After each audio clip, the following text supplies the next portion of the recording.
En esta charla hablaremos de los nuevos horizontes terapéuticos en la insuficiencia cardíaca crónica. Mi nombre es Jesús Álvarez García y soy el coordinador de la Unidad de Insuficiencia Cardíaca Avanzada del Hospital Ramón y Cajal de Madrid, en España. Estamos viviendo una auténtica revolución en el tratamiento de los pacientes con insuficiencia cardíaca. Ya sea a nivel de dispositivos o a nivel farmacológico, en los últimos años hemos tenido un auténtico aluvión de resultados positivos, multiplicando las opciones de tratamiento que tenemos para nuestros pacientes, en particular para aquellos con fracción de eyección deprimida. En esta charla nos vamos a centrar en las novedades farmacológicas, ya que constituyen el tratamiento fundamental de base para nuestros pacientes con insuficiencia cardíaca. Empezaremos con el sacubitril/valsartán. Todos ustedes conocen este estudio, el estudio Paradigm, publicado ya en 2014, hace 7 años, en New England Journal of Medicine. Fue el primer ensayo clínico realizado en pacientes con insuficiencia cardíaca y fracción de eyección deprimida, en el que se comparó el standard of care, en este caso enalapril, frente a un nuevo fármaco, la combinación de un inhibidor de la neprilesina con un antagonista del receptor de la angiotensina, valsartán. Los resultados, ustedes los recuerdan perfectamente, se consiguió una reducción del 20% en el objetivo primario, compuesto por muerte cardiovascular y primer ingreso por insuficiencia cardíaca.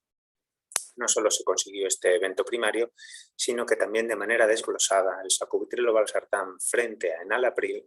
en los pacientes ambulatorios con insuficiencia cardíaca y fracción de eyección deprimida consiguió a lo largo del seguimiento, en torno a algo más de 1.200 días, una reducción significativa de la muerte por causa cardiovascular, las hospitalizaciones por insuficiencia cardíaca y, lo que es más importante, incluso de manera precoz, una reducción de la muerte por cualquier causa. Estos objetivos de eficacia se vinieron acompañados además de un perfil de seguridad bastante bueno. Es verdad que el sacubitril/valsartán frente a enalapril aumentó el riesgo de hipotensión y de hipotensión sintomática, pero no así el riesgo de hipercaliemia o el riesgo de deterioro de la función renal, que fue menor en el grupo de los pacientes asignados a sacubitril/valsartán. Esto condujo a que las guías de práctica clínica, y aquí les enseño el algoritmo de tratamiento centrado para los pacientes que, una vez optimizados, persistían sintomáticos y con fracción de eyección deprimida, las guías europeas del 2016 nos recomendaban hacer un cambio de tratamiento de LIECA o ARA2 a la combinación de sacubitril/valsartán. Y en las guías más recientes de este año, publicados este verano, en 2021, en agosto, hemos visto que la combinación de sacubitril/valsartán se pone ya en primer lugar junto con los otros pilares del tratamiento de los pacientes con fracción de eyección deprimida. Como otra novedad importante y muy esperada fueron los resultados del estudio Paragon, publicado ya hace un par de años, también en la revista New England Journal of Medicine. En este caso, sacubitril/valsartán para pacientes con fracción de eyección preservada se comparó frente a valsartán. En este caso no se consiguió el objetivo primario, que era una combinación de muerte cardiovascular y hospitalizaciones por insuficiencia cardíaca, a pesar de que se consiguió una reducción del evento en los pacientes asignados a sacubitril/valsartán. Esta reducción no alcanzó la significación estadística. Si analizamos por subgrupos preespecificados los resultados, sí es verdad que en aquellos pacientes del sexo femenino o en aquellos pacientes con una fracción de eyección por debajo de la mediana, que en este caso fue el 57% en los pacientes incluidos, sí parecía observarse una tendencia a una mayor eficacia. Esto ha llevado a que tanto la Agencia Reguladora de los Medicamentos en Estados Unidos como las propias guías de práctica clínica de este año sugieren que los pacientes con fracción de eyección ligeramente deprimida, por debajo del 50%, pero por encima del 40%, pueden beneficiarse de la terapia de sacubitril/valsartán. Pasamos al segundo bloque, que son un nuevo grupo de fármacos, también nuevos en su clase, que son los inhibidores del cotransportador sodio-glucosa de tipo 2, los ISGLT2. Los ISGLT2 son un grupo de fármacos que empezaron hace años como fármacos para el tratamiento de la diabetes mellitus.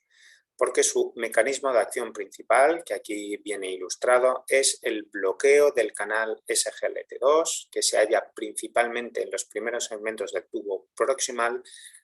reabsorbiendo prácticamente la totalidad de glucosa filtrada en el glomérulo. Inhibiendo ese canal, lo que conseguimos es una glucosuria y una diuresis osmótica.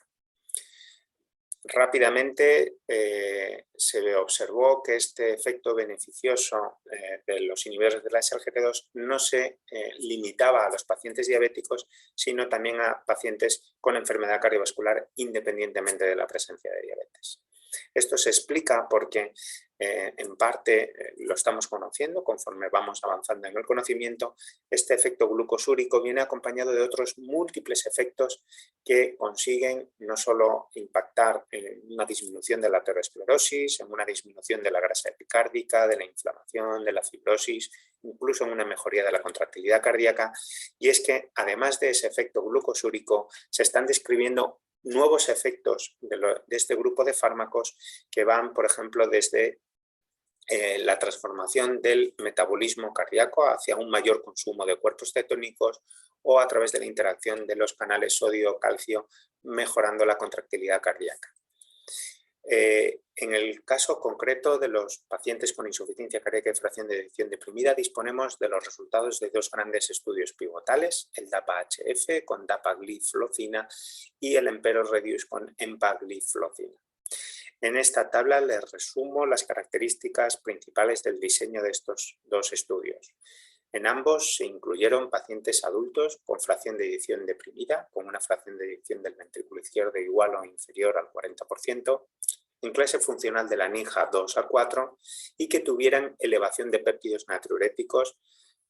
dependiendo ese nivel de la presencia o no de fibrilación auricular. Ambos estudios excluyeron, como es habitual, pacientes con insuficiencia renal muy avanzada, definida en el caso de DAPA-HF como un filtrado inferior a 30 o en el caso del EMPEROR-Reduce con filtrados inferior a 20. Las poblaciones, por tanto, son relativamente similares. En el caso de DAPA-HF se incluyeron algo más de 4.500 pacientes. En el caso del EMPEROR-Reduce, algo menos de 4.000 pacientes con una edad media similar, en torno a los 65 años. 1 de cada 4 pacientes en ambos estudios fue del sexo femenino y 2/3, la mayoría, estaban en clase funcional de la NIJA 2 y en torno a 1/4 en el caso del EMPEROR o en el caso de DAPA-HF, 1/3 en clase funcional 3. La fracción de eyección media de los pacientes en el DAPA-HF fue ligeramente superior, en torno al 30-31% frente al 27% en el EMPEROR-Reduce. Ambos estudios con péptidos elevados y con una hospitalización previa por insuficiencia cardíaca en torno a 1/4 o 1/3 en ambos grupos. Es de destacar que la mitad de los pacientes eran diabéticos, pero la otra mitad de los pacientes no eran diabéticos y que eran poblaciones excelentemente tratadas desde el punto de vista médico. Eso significaba que más del 90% estaban tratados con beta bloqueantes, con inhibidores del sistema renina-angiotensina-aldosterona y hasta 2/3 o algo más incluso tenían antagonistas del receptor mineralocorticoide. En el caso del DAPA-HF los resultados fueron espectaculares. Se consiguió una reducción en torno al 25% del evento primario, compuesto por hospitalización por insuficiencia cardíaca o muerte cardiovascular, e igualmente se consiguió una reducción significativa de los eventos por separado y de la muerte por cualquier causa en torno a un 17% con un seguimiento medio de unos 2 años. Esto fue observado de manera consistente en todos los subgrupos analizados, ya fueran diabéticos o no diabéticos, independientemente del sexo, de la edad, del tratamiento previo o de la función renal, y con un perfil de seguridad excelente. El índice de fracturas, de amputaciones, de hipoglicemias o de cetoacidosis diabética fue extraordinariamente bajo y similar al grupo placebo.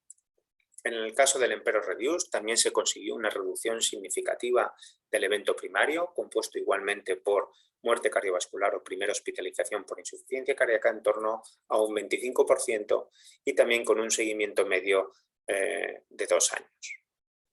En este caso, ese evento primario fue conseguido especialmente a costa de una reducción muy significativa de la primera y hospitalizaciones recurrentes por insuficiencia cardíaca en aquellos pacientes asignados al grupo de empagliflozina. Es de destacar también que en este estudio se analizó el impacto sobre la función renal y si bien es verdad que en todos estos fármacos se ha observado de manera precoz una caída transitoria del filtrado glomerular frente a placebo, esta caída se recupera a lo largo del seguimiento e incluso se observa una mejor preservación de la función renal frente al placebo. En un metaanálisis publicado ese mismo año, agrupando los resultados de los dos estudios, se observó una consistencia en los resultados con una reducción significativa del evento primario en torno al 25%, como hemos dicho, independientemente de la función renal, fuera superior o inferior el filtrado a 60, y también se observó una reducción consistente de la muerte cardiovascular o de la muerte por cualquier causa.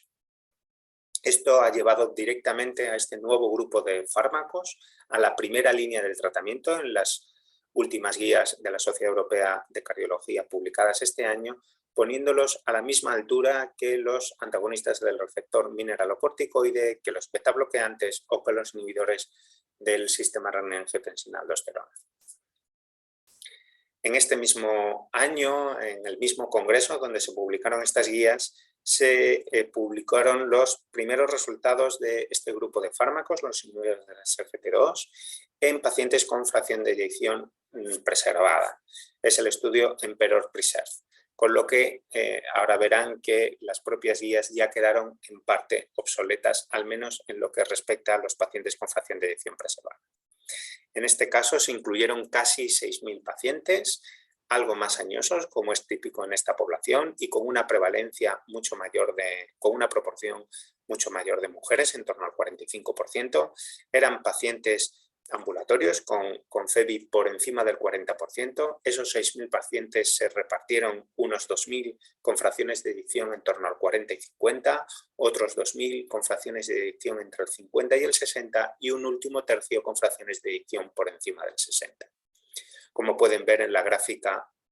de Kaplan-Meier, este es el primer estudio realizado en este tipo de pacientes en el que se observa por fin la consecución del objetivo primario, compuesto por muerte cardiovascular o primera hospitalización por insuficiencia cardíaca. Los pacientes asignados al grupo de empagliflozina presentaron una hazard ratio de 0,80, es decir, una reducción del riesgo relativo del 20% de presentar el evento primario. Es verdad que esta consecución del evento primario fue a expensas de una reducción de las hospitalizaciones por insuficiencia cardíaca, no así impactando en la mortalidad de causa cardiovascular. Pasamos al tercer grupo de esta charla, en este caso el vericiguat. A modo de recordatorio, el vericiguat es el primer fármaco oral estimulante de la guanilato ciclasa que consigue aumentar los niveles circulantes de GMPC cíclico y, a su vez, aumentando los niveles de proteinquinasa G. Esto tiene un efecto directo a nivel cardíaco, vascular y renal, mejorando la perfusión renal, mejorando el tono vascular de los vasos, favoreciendo la vasodilatación y un remodelado positivo y impidiendo o dificultando la hipertrofia, la fibrosis y la inflamación a nivel cardíaco. Este año pasado tuvimos por fin los resultados del estudio Victoria. El estudio Victoria es un ensayo clínico multicéntrico internacional que incluyó algo más de 5.000 pacientes con insuficiencia cardíaca, vamos a decir, de alto riesgo. Y decimos de alto riesgo porque era requisito que los pacientes hubieran sido hospitalizados bien en los meses previos, en los 6 meses previos, o si no habían sido hospitalizados, tuvieran la necesidad de haber recibido diurético intravenoso a nivel ambulatorio. Eran pacientes, por tanto, de alto riesgo con fracción de eyección igual o inferior al 45% y se aleatorizaron a vericiguat frente a placebo. Los resultados los tienen aquí resumidos. Se consiguió una reducción en torno al 10% con un seguimiento inferior a 10 meses. Esa reducción del evento primario del 10% fue sobre todo a expensas de una reducción de la hospitalización por insuficiencia cardíaca, no así tanto de la mortalidad por causa cardiovascular. Y este resultado fue bastante consistente en todos los subgrupos analizados, a excepción de aquellos pacientes que tuvieran una fracción de eyección más alta o aquellos pacientes que tuvieran péptidos más altos. Por último, vamos a hablar del omecamtiv mecarbil, que es otro nuevo fármaco en la familia de la farmacopea que disponemos para los pacientes con insuficiencia cardíaca y fracción de eyección deprimida. También, a modo de recordatorio, en este esquema lo que intento representarles es que el omecamtiv mecarbil es el primer miotropo oral que, interaccionando con la miosina y con la actina, aumenta la contractilidad del cardiomiocito. Pues bien, este mismo año tuvimos los resultados del primer ensayo clínico en fase 3, el GALACTIC, en el que algo más de 8.000 pacientes con fracción de eyección inferior al 35% ya estuvieran ingresados o bien a nivel ambulatorio fueron asignados a placebo versus omecamtiv mecarbil. Aquí les represento los resultados principales de este ensayo clínico, en el que sí se alcanzó también una significación estadística en la reducción del evento primario compuesto por muerte cardiovascular o eventos por insuficiencia cardíaca, en el que se incluía no solo la hospitalización, sino también el requerimiento de diurético intravenoso en una visita imprevista. Como ven también, esta reducción del evento primario se consiguió a expensas de esa reducción de eventos por insuficiencia cardíaca, no así a expensas de la muerte cardiovascular. Si analizamos los subgrupos, en el caso del GALACTIC, también este efecto fue bastante consistente, a excepción de aquellos pacientes que tuvieran igualmente una fracción de eyección más alta. En aquellos pacientes con una fracción de eyección más baja, por debajo del 28%, parecía observarse una eficacia mayor del fármaco, que es lo que intento representarles en esta gráfica de acá. Conforme la fracción de eyección iba bajando, el hazard ratio y el efecto de tratamiento era más notorio en los pacientes asignados a omecamtiv mecarbil. En las guías de práctica clínica de la Sociedad Europea de Cardiología, es verdad que no se ha otorgado un grado de recomendación ni al vericiguat ni al omecamtiv, pero estamos convencidos de que en los próximos años probablemente esto se modifique en tanto en cuanto supone una ventana de oportunidad para tratar a subgrupos concretos de paciente con insuficiencia cardíaca y fracción de eyección deprimida. Un último apunte que creo que es importante mencionar, y es que en este aluvión de tratamientos farmacológicos que disponemos para los pacientes con fracción de eyección reducida, es importante que no caigamos en la comparación directa bien del NNT o bien de la reducción absoluta del riesgo, sin tener en cuenta, como intento representar aquí, el riesgo basal de las poblaciones de estudio analizadas. No es lo mismo el riesgo de eventos, en este caso a 2 años, de la población incluida en el DAPA-HF o en el Paradigm, que por ejemplo la incluida en el Victoria, donde eran pacientes de mayor riesgo, o en estudios más clásicos como el SOLVE, el Copernicus o el RALES. Es decir, tenemos que siempre partir de qué población de riesgo estamos analizando para poner en el adecuado contexto el beneficio de cada grupo farmacológico. En cualquier caso, a modo de resumen, en estas últimas guías de la Sociedad Europea de Cardiología está claro que tenemos 4 pilares de tratamiento para reducir la mortalidad y mejorar el pronóstico de nuestros pacientes con fracción de eyección deprimida. El IECA o el ARNI, el beta bloqueante, el antagonista del receptor mineralocorticoide y los últimos en llegar, los inhibidores de la SGLT2. A modo de conclusiones, podemos decir que estamos viviendo una auténtica época dorada en el tratamiento de los pacientes con insuficiencia cardíaca, con múltiples opciones de tratamiento, que a pesar de sus limitaciones, la fracción de eyección del ventrículo izquierdo estimada por ecocardiografía sigue siendo un parámetro clave para decidir cuál es el tratamiento y el perfil de paciente que tenemos delante, que partimos de estos 4 pilares de tratamiento para los pacientes con fracción de eyección deprimida y que para pacientes seleccionados, aquellos por ejemplo que vengan de una hospitalización reciente o que estén descompensados el Vericiguat podrá ser en el futuro una opción, o en aquellos pacientes en una situación más avanzada con una FEBI realmente muy deprimida en Omecamtiv podrá ser un fármaco a considerar, y que en el otro espectro, en los pacientes con fracción de eyección preservada, al binomio diuréticos y tratamiento de las comorbilidades vamos a sumar ya los inhibidores de la SGLT2 y en los próximos años vamos a tener nuevos resultados de otras moléculas de este grupo farmacológico que posiblemente nos confirmen esta tendencia positiva. En pacientes seleccionados con fracción de eyección preservada, especialmente del sexo femenino o aquellos con fracción de eyección ligeramente deprimida, el sacubitril o valsartán también es una opción a considerar, y que en cualquier caso lo que está claro es que necesitamos más estudios para identificar los subgrupos de pacientes que se benefician más, y esto está en relación con la medicina de precisión. Nada más, muchas gracias por su atención.